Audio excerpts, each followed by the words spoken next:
Hi, my name is Rodrigo Rodriguez. Hey, I'm Ellie Contreras. Hi, my name is Adas Macias. Hi, my name is Los Contreras. Hola, mi nombre es Daria Urias. Hi, my name is Justin Zavala. And I want to be a game developer. I want to be that because I want to make people laugh and be happy.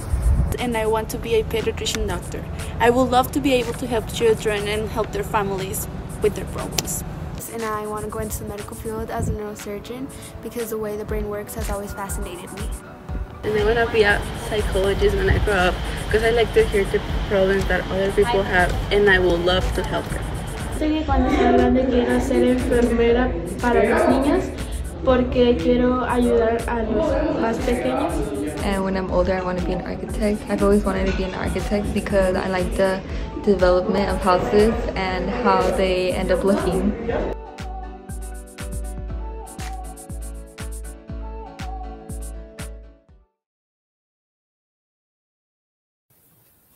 Hi, my name is Nicole Foy. I'm a reporter at the Idaho Statesman.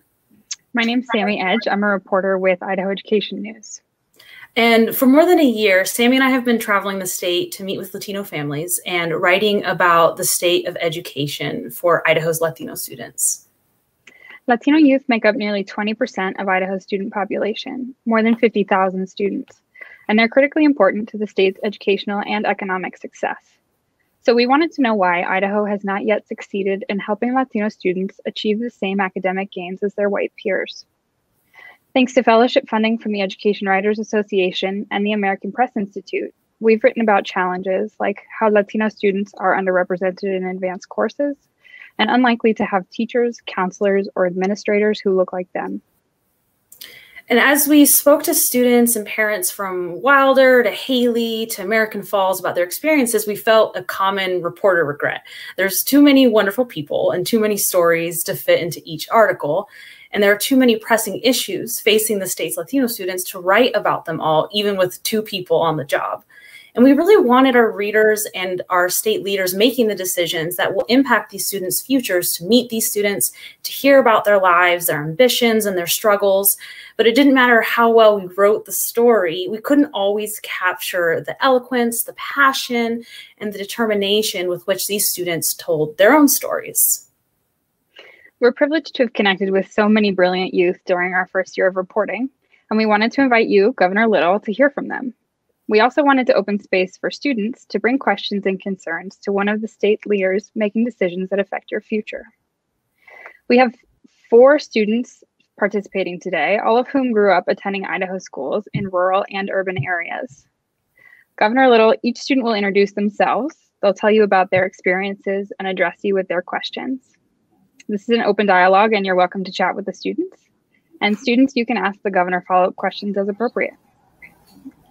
But first, we're going to turn the floor over to you, Governor, so you can say hello to everyone, and then we'll get started with the questions. Well, hello. I'm delighted to have this opportunity. I look forward to your questions. Just briefly, my overarching goal has and will continue to be to create the best chance for all Idahoans to thrive and for our children to choose to stay in Idaho. That means first, a good job or higher income. And second, my highest priority has been educational attainment for all. Education is always the gateway to a better job. So building on those fundamentals, obviously literacy has been a high priority for me, and we will continue to address literacy as we go forward. But it also includes all the other fundamentals of education, K-12, higher education, and of course, all the career technical opportunities that are out there. Third, a reason for people to stay in Idaho and thrive is we want a better quality of life. That means affordable and accessible healthcare, means protecting our environment, and it means our families feeling safe. And finally, this all requires confidence in government. That's one of the reasons I'm joined you today. I want all Idahoans to feel our system is fair and that system participation is rewarded, a fundamental of a successful democratic republic. The challenges of Idaho Latinos often align with the challenges in rural Idaho.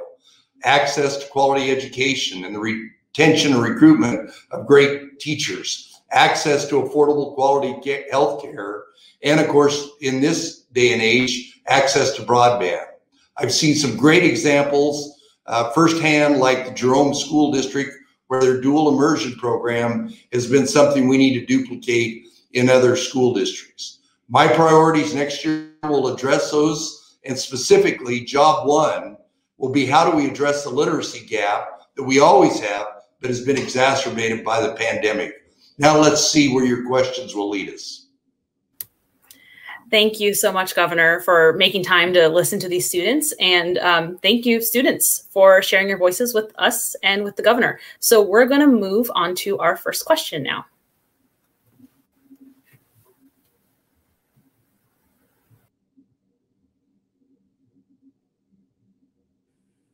Hello, thank you so much for being here with us today. My name is Jaylene Salcedo. I am from Nampa, Idaho, but my family is originally from Caballerías, Villa Hidalgo, in Zacatecas, Mexico. My parents came to this country with nothing, but they built their business, Diamond Roofing, here in the Treasure Valley. They are the reason I care so much, not only about education, but my community. They have 4 children. I'm the oldest of these 4 children, and I am the first member of my immediate family to attend college. I am currently a junior at the College of Idaho, majoring in marketing and digital media with minors in Latin American studies and human performance. I am also president of the Association of Latino Americano Students, otherwise known as ALAS, and social media and marketing chair of Chic Boutique, a free secondhand store for our students at CFI. Today, I am representing ALAS. CFI is currently online, but our organization has kept in touch with our meetings every Tuesday, and we dedicated a couple of meetings to preparing for this discussion, and I am so grateful to be able to represent them here today. Our goal within ALAS at the College of Idaho is to increase graduation rates within the Latino community.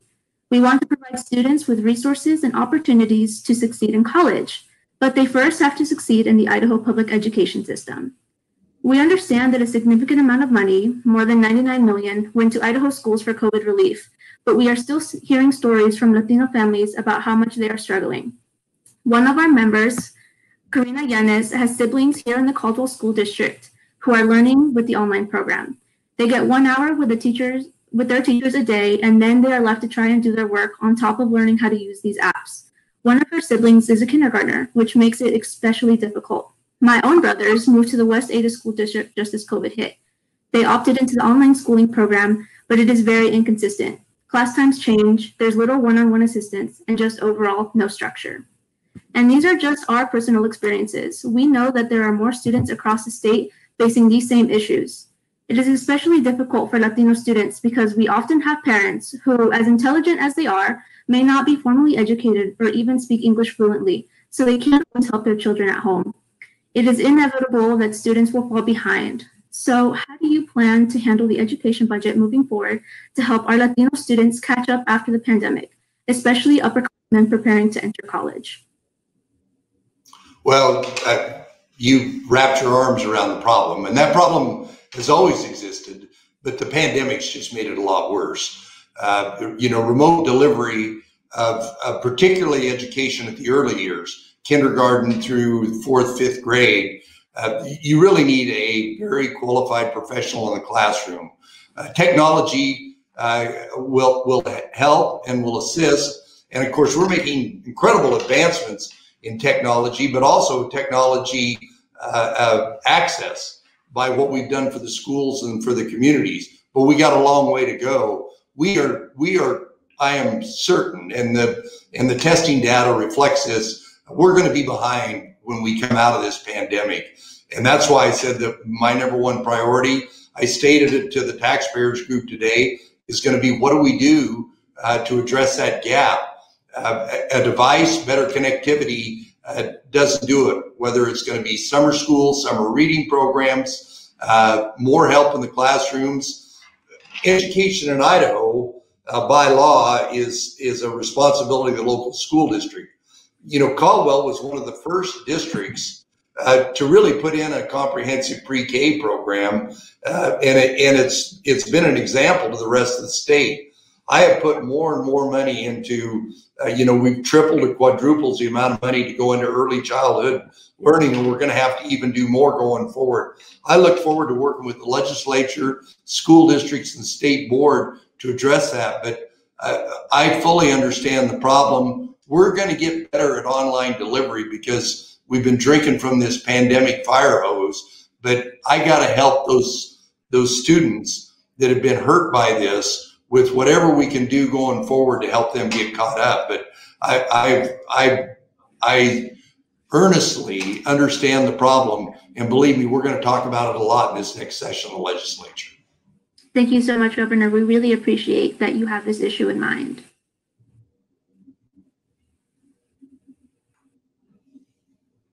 Thank you.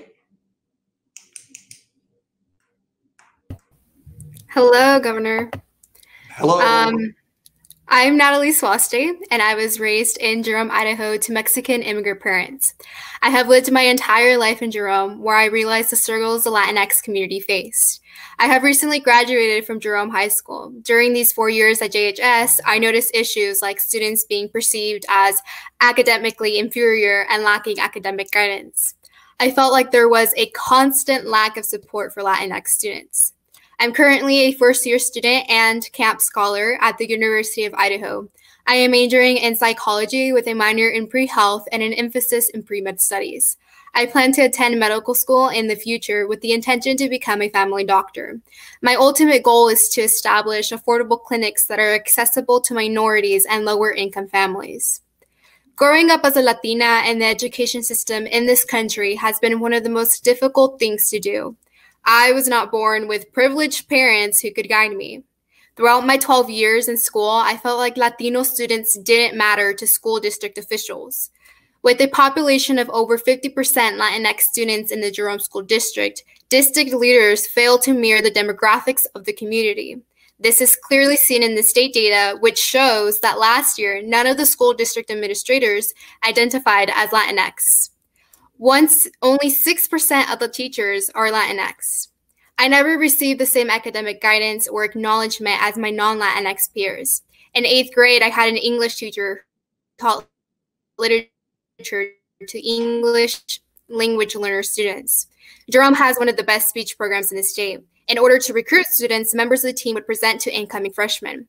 I remember very clearly my English teacher saying to the team members not to come into her classroom to present because she didn't think we were capable of being a part of the team.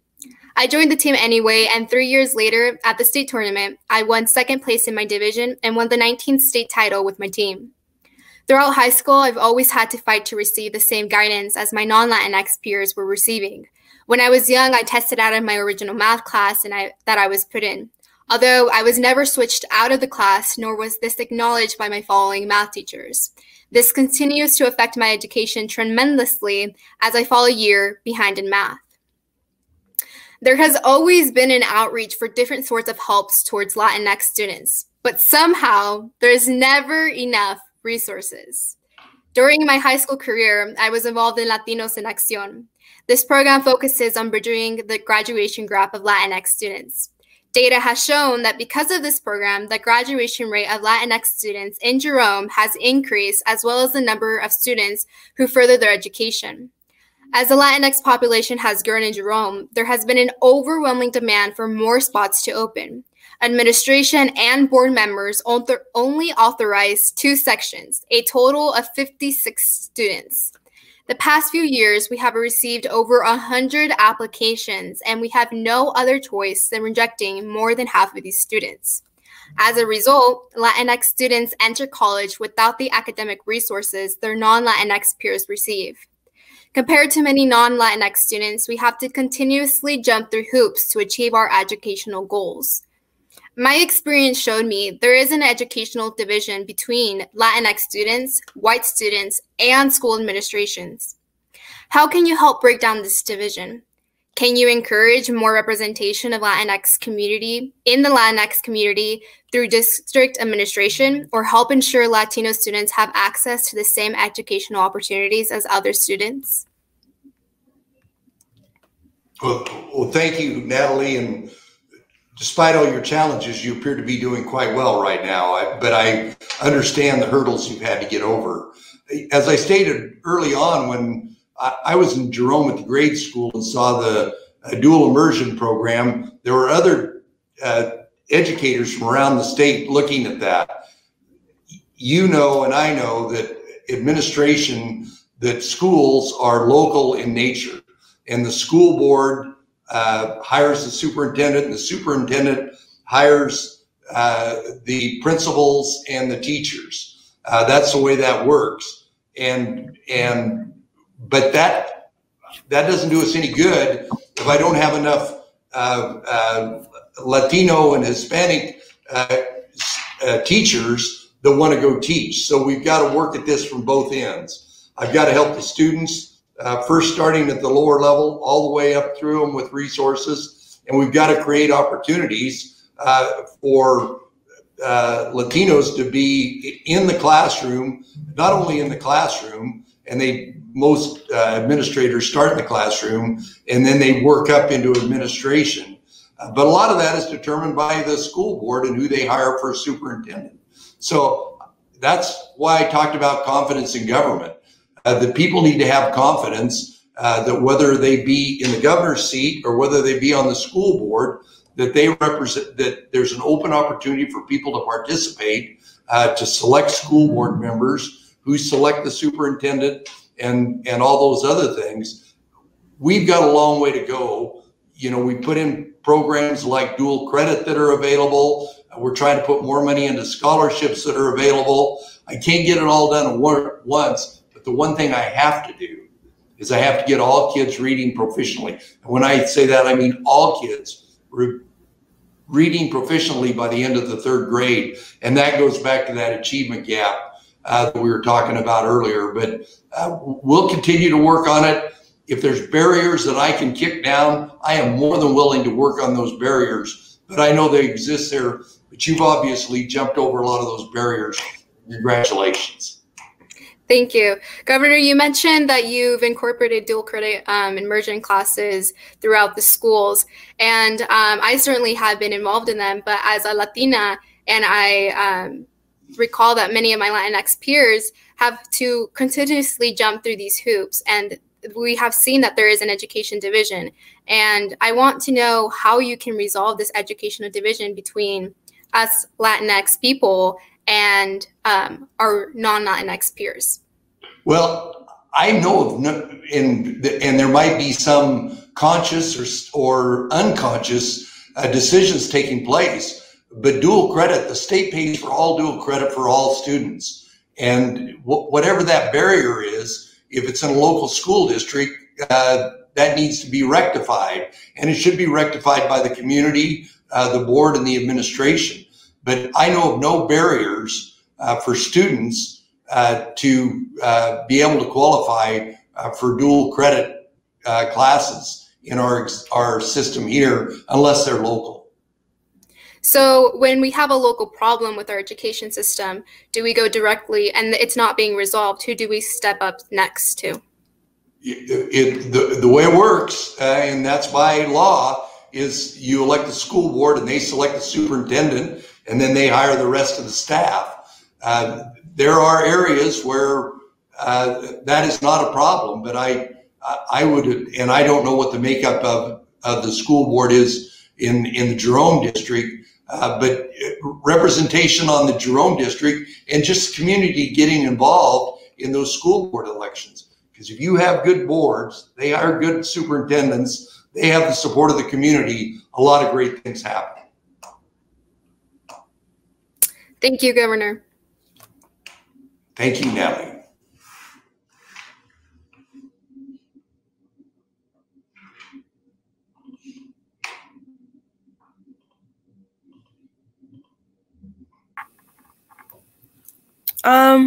My name is Janet Rodriguez. I am a junior at Minico Senior High School. I am in Rupert. I am 18 years old. I'm involved with Latinos in Action as a Vice President of Professionalism. Latinos in Action is a program to bridge the opportunity gap for Latino students working within the educational system to create a positive change. I was born and raised in Rupert, Idaho. Both of my parents are immigrants from Mexico. I have 3 siblings, and I am the oldest child in my family, and I'll be the first generation to go to college, and I'm proud to be a Latina. The issue is about the mental health of the students that are suffering to this day. Every student has a different background on how they gotten the kind of stress or anxiety they might have. I'm one that is suffering from depression and anxiety that's been diagnosed by a doctor. My uncle that has sexually abused me from a very young age, that has affected my mindset. I've been struggling a lot for the past few years which made my depression and anxiety worse than before, resulting in being quiet on certain issues, as in asking for help from a teacher or a peer, thinking that I can do everything on my own. With depression, I just started to feel unmotivated. I felt like I was really low on energy, very exhausted. I would stay in my room all day, not caring for myself and ignoring many of my problems. I would try to tell myself that I need to do this. I need to get good grades. You need to do this, or you won't go to college, or you'll disappoint your family. Being the first child in my family and going to college adds more to the stress. Having the expectations from my parents, trying to be an idol for my siblings, showing them that they can graduate as well as if they put the effort into it. With COVID, doing online school makes it even worse, as in not having good communications with teachers or understanding the problem that's been given. I couldn't ask my parents since they both didn't graduate high school, so I couldn't get the help I needed, which increases my anxiety and stress a lot more than it has before over my grades. But I tried to stay calm and think logically that I needed to ask for help and try to focus on what's at hand to get it done. It's best to get something rather to receive nothing. The question is what could you do to help the students that have been putting pressure on themselves on school work? Is there a possible chance to reduce stress and having after-school programs to do some extra time to do some schoolwork, along with possible chance to have a program to be able to have someone that's trustworthy enough for the students to talk about their situations that may be going through their day? Well, thank you, Janet. And again, with those incredible challenges, and I'm sorry for them, you should be proud of where you are today. Last year in the legislature, one of my biggest priorities was more money into behavioral health. I was shocked, and I should have known this in my earlier career, how few schools had counselors, particularly at the grade school level. We've got career counselors, which are really important because they help students decide about a career technical or higher education, but we also need those other counselors. And we were just starting to make those investments in behavioral health. We got slapped alongside of the head with the pandemic, which has been a problem. I was hoping to spend more time this year working on the behavioral health issues that exist in the different schools and how we can help, because they're different in different communities, in different schools. One of the things that we're doing on a holistic basis in the state is we brought the executive branch, the judicial branch together to address behavioral health holistically. How does it tie to substance abuse? How do we do behavioral health diagnosis early, particularly for students, so we can not have problems later on in life? For the first time, we put some money into the budget that was available for the school districts for behavioral health, but the pandemic has really set everything back. As I talked about the literacy gap that we're going to have this year because of the pandemic, we're also going to have some of those behavioral health problems. And I'll look forward to working with the state, with all the education leaders on what we can do in that area, because we're going to have to address some of these behavioral health problems that always existed, but they're a lot worse now because of the pandemic.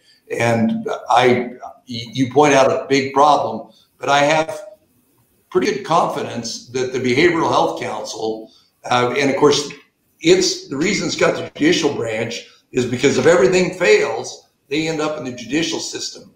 Our goal is to not have them in the judicial system. Our goal is to address them where we should, and that's in the classroom and at an early age to resolve some of these problems. So I made a pretty big commitment for it last year, but like I said, the pandemic has wreaked havoc on a lot of my priorities I had last year. Thank you. Thank you for answering my question.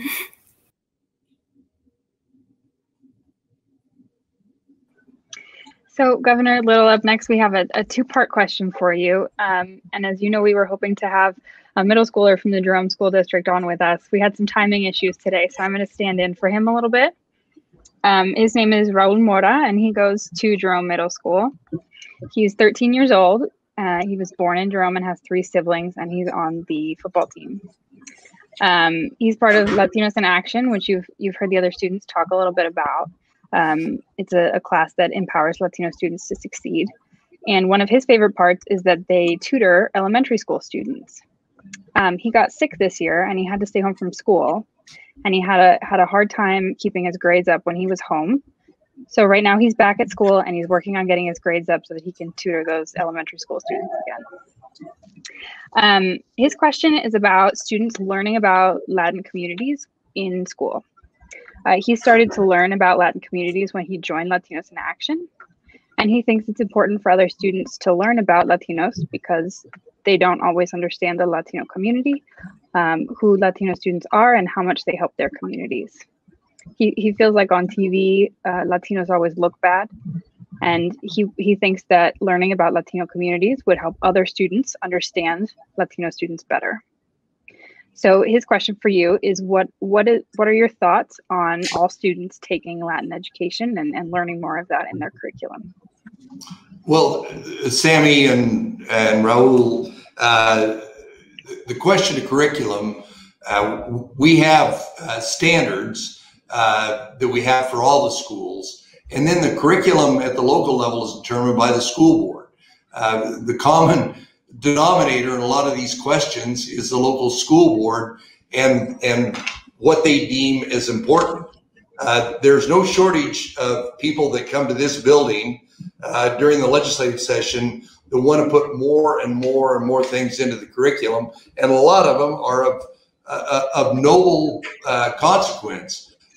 But we still have to teach the fundamentals, and of course, to me, the first one, most important one, is literacy. But a lot of the rest of it can be embedded into the rest of the curriculum. You know, Latino history can be put into the history curriculum. There's some fundamentals that need to be in there.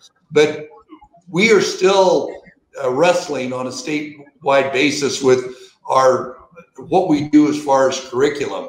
But I would urge anybody that's interested in this to talk to their local school board, and particularly if they can share among districts. But there's no shortage, as I said, of people coming here and wanting to put their one thing into school curriculum. We've only got so many days of class, and particularly this year, where we're really far behind because of part in class, part at home, all the other challenges of the pandemic. It's going to be a little difficult, but that really can be addressed at the local level. But we can make it available statewide, and then those districts can pick it up as they should. Thank you, Governor. That was a good segue actually into the second part of the question, which is going to come from Caitlin. Go ahead. Good afternoon, Governor Little. I'm Caitlin Quintero, and I grew up in Caldwell, Idaho. I go to Boise State University, and I'm majoring in business administration, but I'm studying to be an immigration lawyer. My parents were both educated in Mexico, but it isn't worth much here in the United States. Because I have the privilege to learn English and be here in the United States, I can do what they always aspire to do: get a college education and help people around me. With my involvement in the Student Equity Center, community work, activism, and student organizations, I work for the betterment of the community. I work with organizations like HACU and MEPA and these are ones that deal with the advancement of education. I'm especially passionate about the advancement of our Latinx community and other underrepresented communities. Speaking of opportunities and local proceedings, as you have mentioned previously, this project is to help with the achievement gap. As MEPA, we are in the process of creating a supplemental curriculum that would include Latinx history to integrate in local school districts. This supplemental curriculum was created by reviewing the Idaho content standards and finding ways that Latinx history could be incorporated without adding additional work to teachers or cost to the district.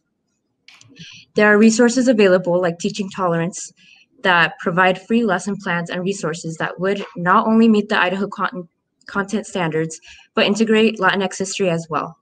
Our motivation behind creating the curriculum was to increase graduation rates among Latinx students because it has the potential of inspiring students by teaching them their history, which is just as important to learn about. Learning Latinx history and culture comes with a sense of proudness.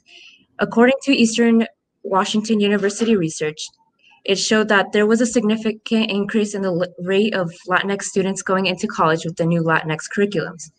What students learn in school translates to how they feel about themselves within the school system. The lack of self-belonging in a society that views minorities negatively really affects the perceptions and confidence students have within the education system. Although we have focused this initiative on local school districts, we would love to see this statewide to see how it impacts the Latinx graduation rates. With Latinx graduation rates falling as the Latinx population grows, I think we should be considering several interventions. Although we realize that implementing curriculum happens at the local level, as governor, where do you see your role in achieving this? Well, Caitlin, you encompassed a lot of your question, the answer to your question in your statement and in your question, embedding it into the content standards and making it available as a plug-in, either mandatory or a plug-in. But what I would say is every educator, every administrator, every school district should be viewed. Success should be graduation and attainment, educational attainment while they're there. Engagement is the secret to that. If you have a student that's going to be better engaged because they're learning Latino history and they're more engaged in it, they're going to have a higher success. They're going to be better students. They're going to have a higher graduation rate. We always talk about how important graduation rate, how important it is for students to qualify for financial aid, going on to school. So it really, there should be an incentive for districts to do that, because what it does is creates engagement. It inspires students to be better students. And we've got to get that message out that to make that progress, that educational progress, we need to get kids engaged, and having them learn and having access to that is going to engage those students better. They're going to work harder at school and they're going to have higher attainment. So I think it's kind of chemistry that works together that I look forward to working with you on, because it's all about engagement. The best educators I know, when a teacher's given an award for Teacher of the Year or Teacher of the, it's always about how they engage their students. And to engage their students, you got to teach them something that's important to them, and you hit on it right there. Thank you, Governor.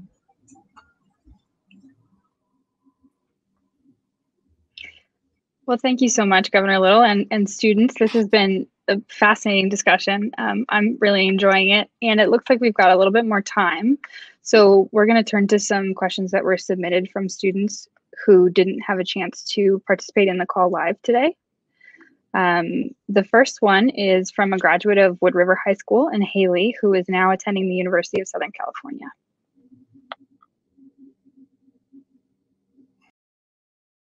Hello, my name is Diego Rosales. I live in Haley and previously attended Wood River High School. The question I have for you is, how do you plan on effectively closing the education gap between white and Hispanic students? Additionally, how do you think Idaho having the second lowest per pupil spending on education may affect those plans? Well, thank you, Diego. The one thing we know about attainment, and that's why I said one of my goals is to increase the educational attainment of all Idahoans and also the income levels. If you're a parent and you're having to work 2 or 3 or 4 jobs, your ability to dedicate time to help your children is diminished. So anything I can do to raise the personal income level, and Idaho today leads the nation, and we started at a very low level. I'm not denying that for one moment, but increasing income levels, increasing prosperity means that there's going to be more opportunity there. I think the fundamental building block of education is literacy. And that's why I've spent so much time. We've quintupled the amount of money going into early childhood. You're lucky, Diego, that you're in the Wood River District, which is probably one of the richest districts in the state. But I have an obligation to balance that out, whether it be Caldwell or Jerome, compared to the Wood River District. And we do that in several ways around here. It's never perfect, but we constantly try and do it through the funding formula to put more money into early childhood, into pre-K, into kindergarten, into other programs that fit on to the literacy rate. There's no question about it, our funding for education, but under my short term here, we've been trying to make up that gap. I can't do it overnight, but I intend to work with the legislature this session on it going forward. Thank you, Governor. We appreciate your answer to that. Our next question was submitted from another student at Minico High School. Hi, I am Unda Ramirez, and I am the Vice President of Latinos in Action at Minico High School in Rupert. My question for you is, thousands of students attend to school in rural districts. How can they do distance learning if they don't have the internet access at home and hotspots or Wi-Fi? It's not available. Is the state ready to afford the internet to those areas? That's a great question. I think the last time I checked, new money into technology for schools and for students, I think we're either second or third on a per capita basis in Idaho. We are going to continue that. The internet, access to broadband and the internet is getting to be the determination of attainment, whether it's a student or for any community. So we've got 3 or 4 different initiatives going right now. Rural Idaho has been, we've got $100 million going into expanding it, and I can't remember whether we had programs specifically for Rupert. We sent money out to the school districts to put in hotspots. About $40 million went directly to the school districts. But aside from that, we put money into those communities to make more broadband available. It was a priority for me before the pandemic, and now the fact that we've had to go to so many more online, it's a higher priority. We will know where our weak links are in these communities better here in in 3 or 4 months. And then I look forward to working with the legislature to put some more resources into it, because it's patently unfair that some students have no access to the internet when we're making those kids learn online from their home communities. Thank you, Governor. Thank you. So I am going to read you a question that was submitted from a student in, again, we're going back to the Wood River Valley. She's in Sun Valley. Her name is Monica. And she says, as a DACA recipient in Idaho, I find it hard to find areas to reach out to, especially during this time of uncertainty with COVID. And I know there are other DACA students with similar situations. How can you ensure to help this minority group when many schools, funds, and organizations may disregard our concerns and questions because of our legal status? Well, I can't give her a definitive answer. This pandemic has been very unfair to everyone, almost everyone. There's going to be more opportunities going forward. I think certainty, as we get our arms around this pandemic, we'll be able to have more opportunities. But I would just urge them to keep trying. The Wood River Valley, for obvious reasons, has better financial resources, their schools do, than some of the other areas. But you don't have to go very far. You go to you can go to Cary, and you can go to some of the other areas that aren't very far from Sun Valley, and find areas where they really are challenged and do need more help. Particularly if you get down into Lincoln County, into Richfield, and then of course you go into to Gooding and Jerome County, and there's lots of opportunities there. But you just got to reach out to those areas and try and engage with them. Thank you, Governor. So I have another question from Minico High School. There's a very curious bunch out there, very civically engaged. This question is from a student who wants to know about access to English language learner teachers. She writes to us that her school has many math teachers, but only one who's dedicated to teaching ELL students. And she wants to know why not hire more teachers dedicated to helping ELL students, especially as we have seen the number of ELL students growing over the past few years. I agree, we should do it. That's another one of the initiatives I did last year, was try and change the career ladder so that we could both retain and recruit more and better educators, because ELL instructors, particularly in the math area, when I talk to superintendents about what's their problem, it's special education, math and science. Those are the areas where they really have some challenges. And if I put more money into what we pay teachers, there's going to be more opportunities out there. This is kind of a good thing and a bad thing. I can tell you that Idaho, compared to the other states, one of the problems we had in Idaho, and we've always had, is the fact that most of the surrounding states pay more. That delta is going to tighten up because of the condition that Idaho budget's in compared to some of the budgets around us.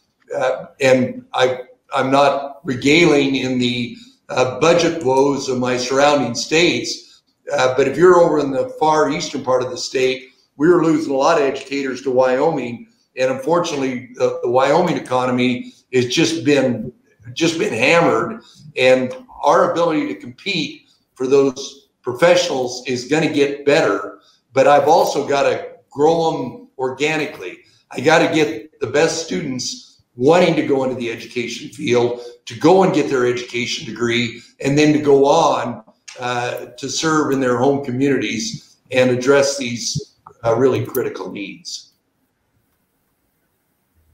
Thank you, Governor. So we have just, I think, one last question for you before we wrap up. So this is posted online from one of the places we're streaming this. It's from Paige in Boise. And she asks, are students as well and parents being educated about all education pathways, training opportunities, and support programs in place? Is this information accessible to the Latinx community? And if not, how can it be made accessible? Well, I would go to the Commission on Hispanic Affairs. Every time I meet with them, the one thing we talk about is educational opportunities, and I'm sure the Idaho Commission on Hispanic Affairs is a source to go. I haven't been there, but they tell me it is. Thank you, Governor. We have another viewer submitted question. This is from Elisa, and she says, if the superintendent and school board of a school district are not addressing implicit bias, who can students appeal to?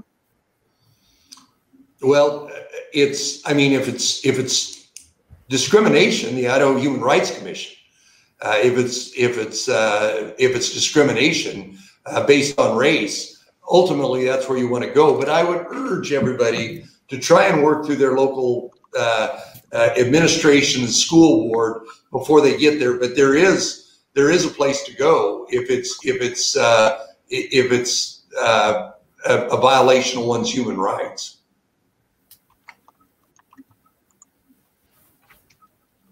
Thank you, Governor. And thank you so much for taking time today to speak with some of Idaho's students.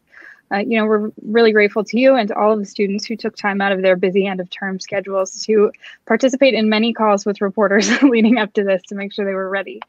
Governor, would you like to add any closing remarks? Well, yes, I'd like to thank all the students who participated. The last of my comments were on confidence in government. And you can't have confidence in government if you can't talk to them and you don't think they're listening. Whether it's the governor, whether it be your local school board, or whether it be everybody in between. So political activism will get things done. Maybe not as fast as most of us would like, but I would just urge all of the students, and the students you've had on here are a great example to all the students, regardless of their background or race, that being informed, working hard in school, those are all life lessons that will serve every one of these students well, and they'll also serve the citizens of the state of Idaho. Thank you again, Governor, and thank you all to everyone watching and participating in the call. Just a shout out to Latino students around the state. We are still collecting student stories and questions for state leaders about education. If you see this video or hear about our work and want to submit your question or story, we would love to hear from you. We're going to put up a link on this next screen where you can send in your videos.